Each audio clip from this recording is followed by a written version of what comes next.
Yo,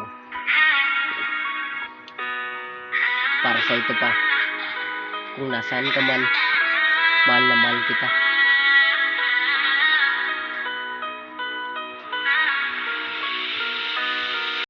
Si Papa ang patunay na hindi kami iniwanan sa oras ng kahinaan. Lagi siyang nandyan upang kami ay gabayan. Mas lalong di niya kami pinabayaan. Magutom di pa namin naranasan.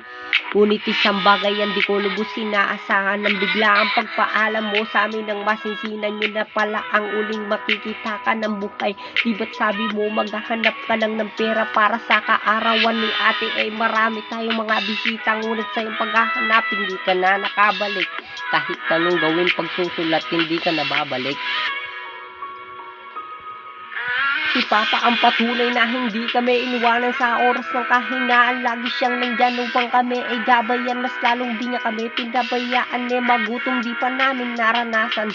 Ngunit isang bagay hindi ko lubos inaasahan. Nang bigla ang pagpaalam mo sa amin ng masinsinan. Yun na pala ang uling makikita ka ng buhay. Di ba't sabi mo maghahanap ka lang ng pera para sa kaarawan ni ate? Ay marami tayong mga bisita. Ngunit sa iyong paghahanap hindi ka na nakabalik.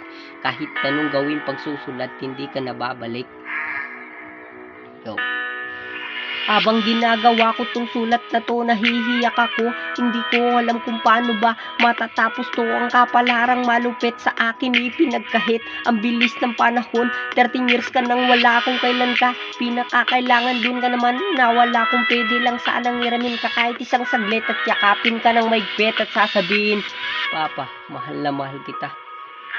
Ngunit anong magagawa ko, ang ganyan lang talaga ang sulat kong ito para sa aking ama na hindi ko pa rin makalimutan saan man ako mapunta. Ikaw nagturo sa akin kung paano magpapakumbaba at galangin ko kung kagalang-galang ba at respetuin kung kare-respeto ba. Ang sarap ng balikan ng masayang alaala pero ngayon wala ka na, paano na kami ama?